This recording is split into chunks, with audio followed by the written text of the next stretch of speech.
Hey everyone, Paul from OPEX Fitness Bristol here again, and welcome to another Coach's Conversation. In today's conversation, we're going to be talking about all things stress and how stress can affect your body composition. Today we'll be discussing what stress actually is, how it can affect your body composition, and also 8 surefire techniques you can use to help reduce your stress today. Remember, if you like this video, please slap a like on it, click the subscribe button, and check out all the links in the description box below.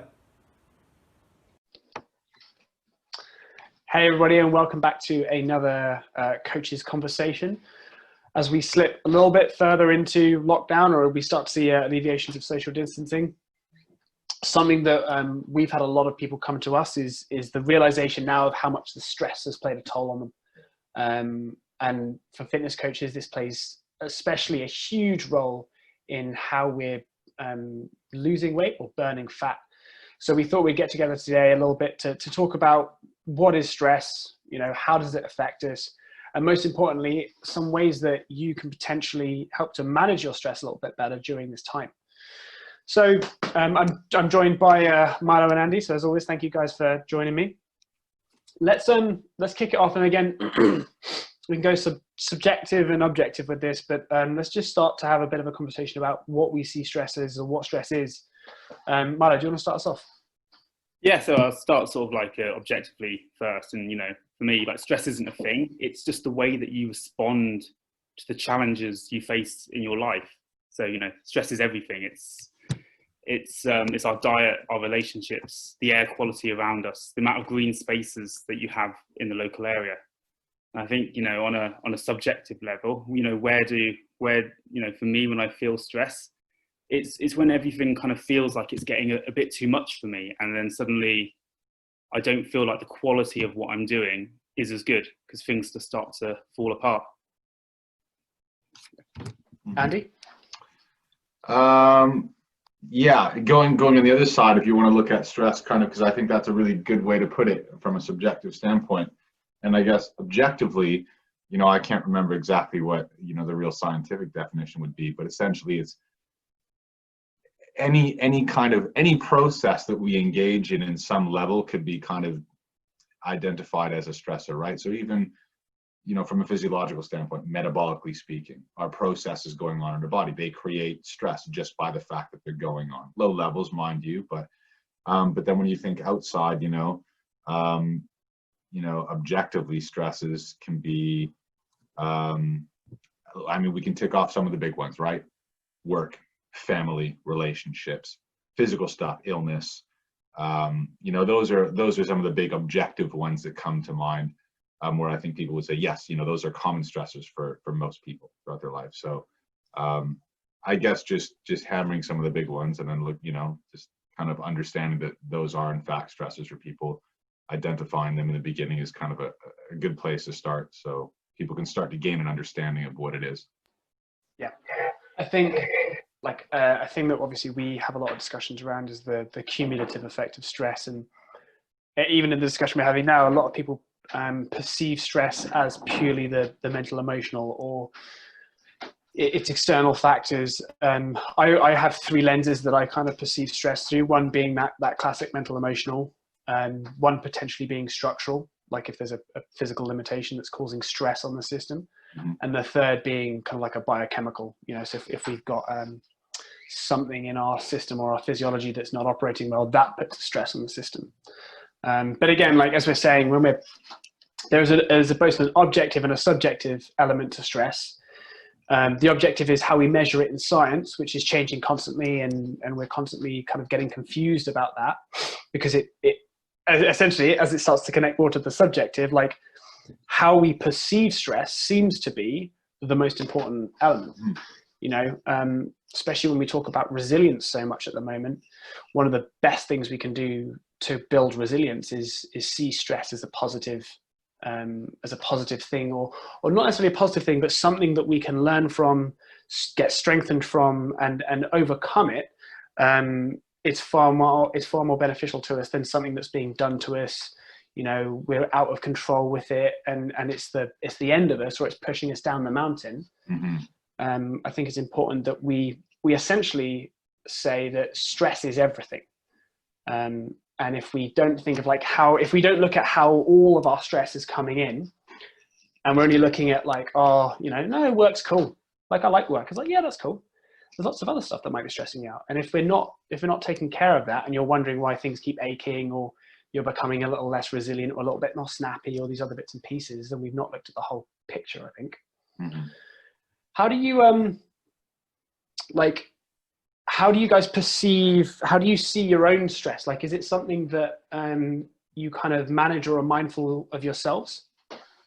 I'll start, I guess. Yeah, I mean, I being kind of very open about it, I used to always think that I was a very relaxed, chilled, non-anxious person. It was just my default assumption about myself. And as I've gotten older, I've come to realize I'm absolutely not that way. I'm an anxious guy. I stress a lot. Stress is a big thing for me. My mind runs away with me all the time and creates a lot of stress. For me, I think, so I see stress as, that's like a major thing for me. I see it as something that is very much a big part of my life that I do have to actively manage. And I think, maybe there's those odd people out there that are blessed that they don't need to kind of really actively manage it. They just kind of get on maybe, or it's not really an issue. But for me, I see my stress as it's a big part of who I am and what I am, and I have to actively manage it. And to be fair, I mean, I think for me, if I harness it properly, it can drive me to do good things, right? So yeah, and that stress for me will come from, I live in the future a lot. Let's put it that way. Anxiety and living in the future and worrying about upcoming things, what I need to do, what needs to be done. Am I on the right path? So yeah, I've rambled, but that for me, that's my stress. My stress is a big part of who I am, and I need to actively manage it. And it comes at me from everywhere. Missing a workout, eating the wrong food, to worrying about what I have to do work-wise this week. It comes at me in all ways, and I'm sure there's lots of people out there that can kind of relate to that. Yeah, I think things you said there is about harnessing it and using it. Is about finding that sweet spot. If you don't have enough stress, I'll take you back to when I finished uni. I was unemployed for about 3-4 months, did absolutely nothing in that time, and started feeling awful. And then conversely, got my first job. I worked really, really hard, loads of hours. I was really ambitious and put all the work in. And then, I saw the detrimental effect that had on my health because I didn't find that sweet spot. And I think you kind of you realize that just because the balancing of your rest and your stress is very important, because just because you're putting more effort in doesn't mean you're getting more results. So I think, there's a law called Pareto's law, whereas, the 20% of the effort you put in gets you 80% of the results. So it's about, finding that sweet spot where you're challenged, but not too much. And that's where we can thrive. Yeah, I think that's a great awareness of that. I'm similar in that it is a balance for me. We need stress. I mean, if we're non-stressed, I mean, again, from a gym perspective, if we don't have a stimulus or a stressor, then we don't adapt, we don't get stronger, we don't get fitter, we don't see those adaptations. But at the same time, we know that if we're stressed more than we are able to recover, then we start to break down. So I think that's a great way of kind of, we need to be tuned into ourselves well enough to know, where am I along that spectrum? Yeah, things are stressful and there's always going to be an element of stress, but am I recovering enough to be able to manage the amount of stress that's coming in? And if not, what needles can I move in the right direction to kind of push that? Can I either reduce my stress or improve my ability to handle that stress? So I think that's great. And thank you both for sharing that personal part. So if we move this into how, especially a lot of people don't care about stress. They're like, it's just a thing that, it's something we have to take as part of life. But I think when sometimes people realize the effects that it might have, especially on gym results, that can be a big difference. So Milo, can you tell us a little bit more about how you see stress affecting weight loss? Yeah, I think in that way, sometimes when people start with trying to make changes, they always think about their diet and their exercise. But I think, sometimes if they're not looking back at the actual cause of it, then we're only going to see kind of the results on the other side maybe aren't going to be as good, because if you're not finding the root cause to it, you're not then going to be able to change those behaviors on the other end, you know. So in that, like, you might be getting a takeaway every single night, not because of anything, but it's because you're having that high pressure job. So just by changing the takeaway isn't going to change that original stimulus.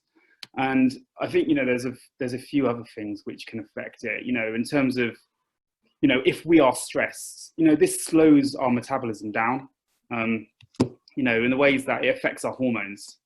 And, you know, there's one thing in particular called like our thyroid. And if our thyroid isn't working as well, it means that everything in our body is just working a little bit slower. And this makes it near to impossible to lose any fat. And, you know, and this is a result of that initial stress.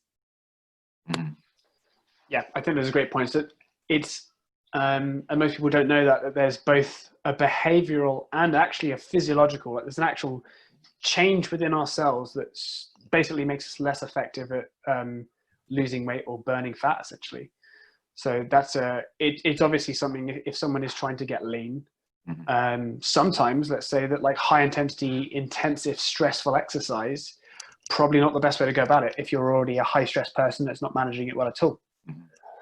On the other side of the coin, Andy, like, can you tell us a bit about how you think stress might affect muscle mass, or like trying to gain or maintain muscle mass? Well, I mean, I think so from a stress standpoint, you know, and Milo did touch on kind of the biological hormonal side. I mean, so if you are stressed, right? I mean, if you are somebody who wants to gain muscle mass. Well, we know that, you know, hormones play a vital role. And we know that if you are a high stress individual and say cortisol, or the stress hormone, as they like to call it, if that's elevated, your testosterone is going to be driven down. So the higher stress you are, generally speaking, we can say that can have a really big effect on your testosterone levels. And if your testosterone levels are below optimal or low, you will find it very, very difficult to gain muscle mass. This is something we know biologically. So there's that side of it. And Danny, you mentioned the behavioral side. I mean, a personal anecdote or a personal story for someone I'm working with who wants to gain a little bit of muscle, lose a little bit of fat. He's finding it difficult because had some big changes at work, a lot more responsibility, and was kind of a junior guy, but all of a sudden thrust into kind of a more senior position. This drove a huge amount of anxiety for him, very, very anxious, very stressful at work. And while he was always a good sleeper before, all of a sudden over 2 weeks, just an incremental decrease in his sleep, just gone down. That will also drive your testosterone down if you're sleeping poorly. But then not only that, the knock-on effect of that stress and that lack of sleep means he's exhausted, and he comes to his workouts and the quality of his training suffered, or he wasn't even able to do his workouts. So if you look at it on both sides, there is absolutely a biological side to it, whereas, you know, it's going to mess with your hormone levels. Also, if your thyroid, by the way, if your thyroid is depressed, like Milo said, that has big implications for fat loss, but it also has big implications for muscle gain, right? Like, you know, that affects everything, muscle gain and fat loss. So lower testosterone, suppressed thyroid, you're fighting an uphill battle. And then you throw in there the lack of energy that comes along with that. And like it makes it even doubly harder to get quality training in or even do your training. I mean, there you go. You have a myriad of factors right there that are working against you to achieve your goals, whether they're muscle gain, fat loss. So, I mean, they're all at play. All of them play into each other and make it that much harder if things aren't kind of working as they should. Yeah, I think like it's same as it, like when we keep talking about how everything's interconnected, isn't it? Like that's so systemic. You know, Yeah. our digestion goes down, our sleep goes down, which means everything else is affected. You know, we're not absorbing the right nutrients, we're not recovering and producing the right hormones. And again, like for both males and females, you were talking about testosterone there. Like when we think about other things that are going to be affected, not just fat loss and muscle gain, like say goodbye to your sex drive. Yeah. Oh, that's a big one for a lot of guys, and especially for that's a really common thing, I think, as guys get into their mid 30s, 40s and kind of start going on. It's so funny and interesting that I in my experience, and this is anecdotal, but it seems that you get into your 30s and your 40s, and from a professional standpoint, family, job, those things. I mean, when you're in your 20s, like, at least for me, I feel like work was less stressful, everything was less stressful, I had less responsibilities. You start getting into that, and your hormone levels are naturally going to decline over time anyway. Plus, we're going to throw in there more family responsibility, more stress at work. I mean, and then, something I kind of didn't really exactly touch on it before, but growth hormone, another huge hormonal factor in fat loss. You want to shut down your fat loss? Sleep like shit. Growth hormone goes way down, and you're going to have a real hard time again with burning fat and that kind of stuff. So, like you said, Danny, like, just systemic, the whole package, right? It will all work against you, and that just stems very simply from, not having great strategies on managing stress. Huge knock-on effect. Yeah, I think again, it affects so many things, but another one that is a hot topic right now, and I hate to say it because it's being monetized so much by the fitness industry, is immunity. We're at a time where the world is concerned about their ability to have a high functioning immune system. And we know that in the same way that all this dysregulation happens with persistent and out of control stress responses, is lowered immunity. I think I know I have. I wonder if you guys have as well, like, had that time where you've gone through such a long period of stress. And when this happens, our immune system literally gets down-regulated. And you get to the end of that period. For me, I've essentially run 2 businesses myself, and each time had an initial period where it was like 6 to 9 months of just nose to the grindstone. And you get to the end of that and you take your foot off a little bit, and suddenly you get really sick. Like, you really get wiped out with some serious flu or virus and it was probably there all along doing some insidious stuff, but your immune system's suddenly upregulated and you are wiped out. Yeah. So if we think that we're in a time right now where it's important to have a pretty decent immune system, maybe we should be taking care of the stuff that's hopefully not suppressing our immune system while this is going on. Cool. So I think we've sufficiently educated to the fact that maybe stress management is important. Let's go into the nuts and bolts of this, and go into actually how you guys help your own clients manage their stress, but also how you manage your own stress. So Andy, why don't you start us off? Okay. So, yeah, for sure. So, speaking on clients first, I mean, the aforementioned client we talked about before. So one of the first things we did was we addressed routine, and we looked at, we put in place, a regimented sleep habit, so to try and help wind down, calm the mind, and to sleep well. An hour before he's going to bed, all screens are off. He does a bit of mindfulness, and we have a routine, a bedtime routine essentially, that we keep the same all the time, that is starting to bear fruit in terms of his ability to kind of get to sleep and stay asleep. So I think routines can be very helpful, especially around sleep. I think that's a big one. And, we've talked about it before, the importance of sleep and strategies around that. For me, one of the things that I try to do, and this might not be for everybody, but it's taken a bit of a page out of the philosophy of Stoicism.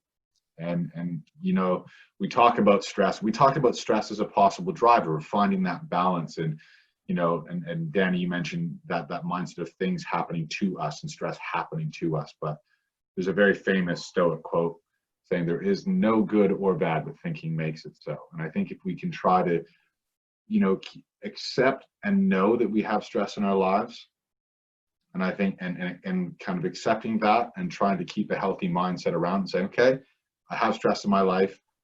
That's okay. Everybody has stress. It is what's going to help make me grow, whether that's in the gym or in my personal life, in learning how to deal with it. I think that's kind of just a matter of perspective around it. That I try to work really hard on that, and I do a bit of mindfulness around that, because it helps me keeping from feeling overwhelmed by it.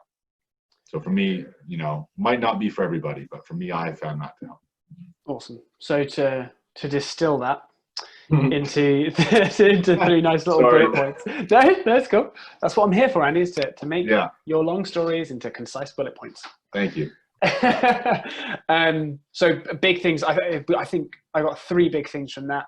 One, which I think is massive, is control what you can control, Yeah. and to some degree recognize what you can't.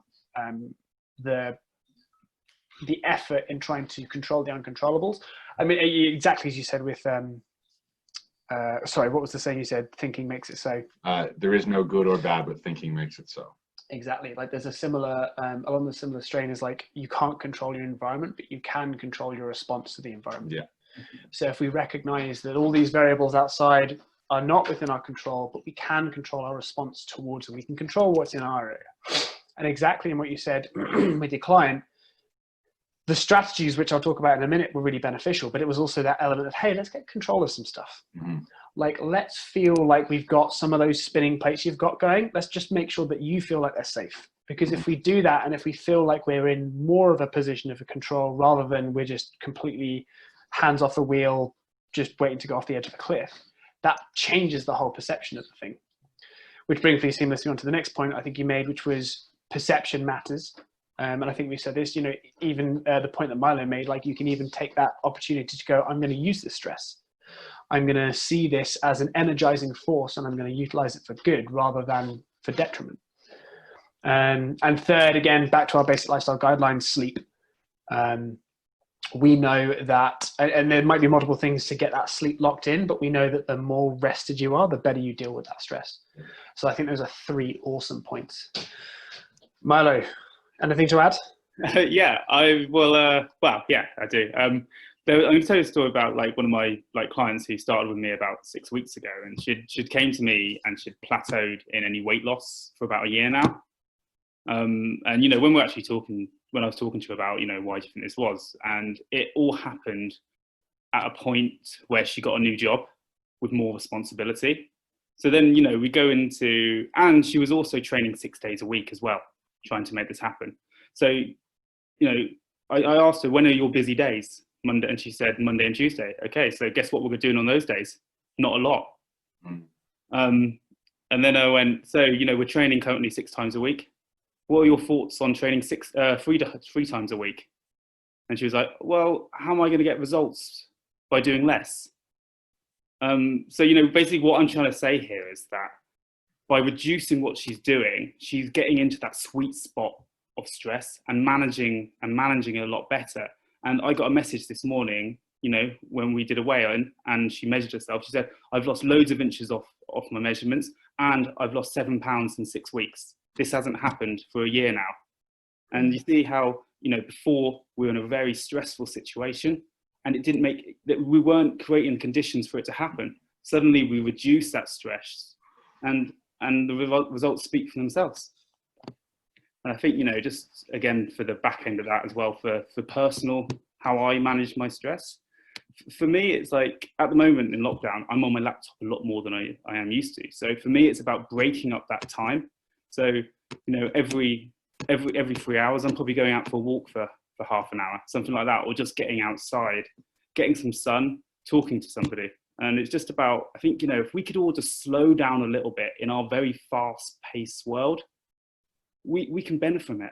Just things like being out in nature, listening to some music, taking quarter of an hour out of your day to actually help yourself on the other end of it. Because I just want to add something, not even add, but just kind of pick out one point that Milo makes. I thought there was just so much good stuff in there.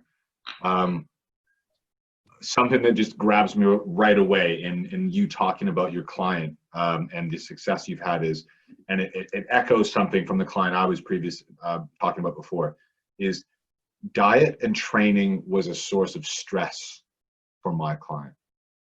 And it sounds like training 6 days a week, she's stressed out about doing less. And I feel like it's important that we get clients to understand that your exercise, your training that we're doing is to get you towards a goal, but it shouldn't be stressful. It shouldn't be something that causes you anxiety and stress and thinking, oh, I've got to do this workout, or I've got to do this or do that, or I've missed it, and it causes a bunch of anxiety, because as we've talked about, for all those reasons, it defeats the entire purpose of what we're doing, that stress. So I think I just wanted to kind of point out, like what Milo said, like I think that's so bang on. Like, because he took something, he said, let's not make your training stressful. Let's not make this about you being anxious and stressed.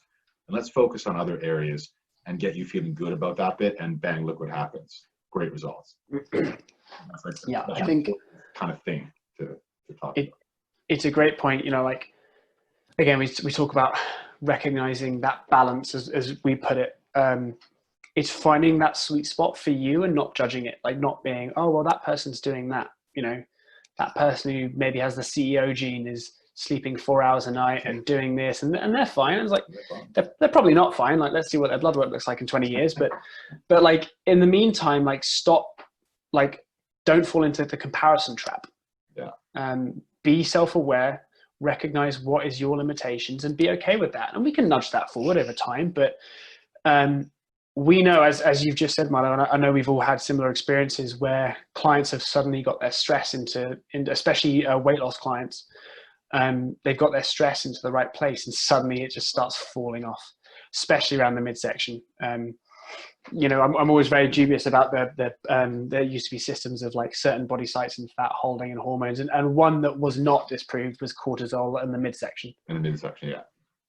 You know, when we have higher kind of chronic stress, we do tend to see more of a bit of a pot belly situation. And when you suddenly get that in order, weirdly, it just starts to lean up.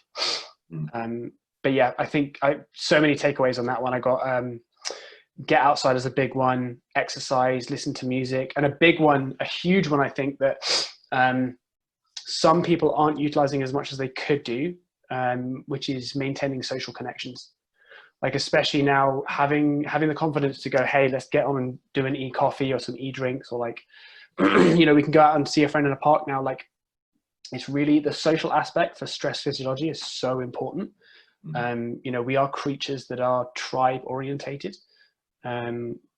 It's important to have someone to chat and be able to kind of shoot the shit, as it were. So I think maintaining those. Another one, a personal one for me that I want to add, that I know is very woo-woo and is often picked up in many different ways. Like, it's perceived in very different ways. Meditation for me, I've gone back and forth with it multiple times, and I use it in different forms. But during lockdown, it's been huge for me to get that back on point, to practice being aware, again, because all of this comes down to self-awareness and the practice of slowing down, being aware of your own thoughts, your own body, and just slowing your head down for a little bit is hugely beneficial. And the thing is, I don't think we have to, when I work on clients with this, as well as I've done it with myself, we don't have to, meditation doesn't have to be meditation. Like, we can have meditative practices that are playing an instrument, or, you know, doing exercise to some degree, if done in the right way, can be very meditative. I often get people to do, so if you know the Headspace app, they've got a 10-day free trial. I often say, hey, go do these 10 days and let's have a discussion how we could take the principles from that trial and move it into an activity. Like, how could we learn the principles of meditative states or flow and turn it into something that you really enjoy? Let's make painting a thing again. One I got from a mentor was, he asks clients like what they used to do for fun as a kid. And it would be, you know, play, draw, play an instrument. And when they bring those activities back into their life, it's great for stress management, because it's a little bit more intuitive. It's not like they're having to push to do something. Yeah. And it's a bit of self-care time. Do you guys use anything like mindfulness or any practices to kind of slow yourself down a little bit more acutely? I do. Yeah, I do mindfulness. Usually there, and I have an app that I use called Waking Up, and yeah, they're the first one's 5 minutes, but you know, they're 10-12 minute meditations, and that's all they are. And I find it to be very helpful. I find out when I'm doing it on a regular basis, I am always in a better headspace, and my ability to deal with external stressors is just much better than it would be otherwise. So. And I think, yeah, for me, again, I'd probably meditate in different ways, you know, like sometimes something I've definitely started doing in like the last 6 months is just, you know, when things like I've been working for a while, I just need to take myself away from it. So I might just lay down on my back, listen to classical music. Never listened to classical music before in my life. Don't know any conductors, but I find it just really helps them. Like, you're just there and you're just not thinking about anything apart from listening to the music. And then, you know, another thing that I do a lot of evenings is just 5 minutes of stretching. It's just a way of just relaxing and a different way of meditating for me, and it just seems to work. Yeah, it's great that, you know, 3 different people can have their meditative practice in 3 completely different ways. But I think a great overarching principle from what you just said there, Milo, is, and it goes back to what we said before, is like, find what works for you. Like, if we know that the main goal is to down-regulate, to slow the breath, to slow anxiety, to take us from that kind of state, like, do whatever activities make you feel good. Like, get in a bath, go have a conversation with your loved one, go have a meal, like, go cook. It could be literally anything, but I think we have to start from a position of being aware of, number 1, how we feel, and then number 2, how we can change that, how we can manipulate, how we can improve it, and how we can grow from that. I think that's perfect, guys. Has anyone else got anything else to add? I think we've got loads of stuff there. Yeah, that was good. Yeah, awesome, brilliant. Well, I really hope that was helpful, guys. Again, if you want any help or want to have some specific conversation about your stress management, reach out to your coach, or if you're not working with us, reach out to us, and we're always happy to have a conversation. Otherwise, if you like the content, please like, share, and subscribe. But for now, I'm going to say thank you very much to Milo and Andy, and we'll see you later.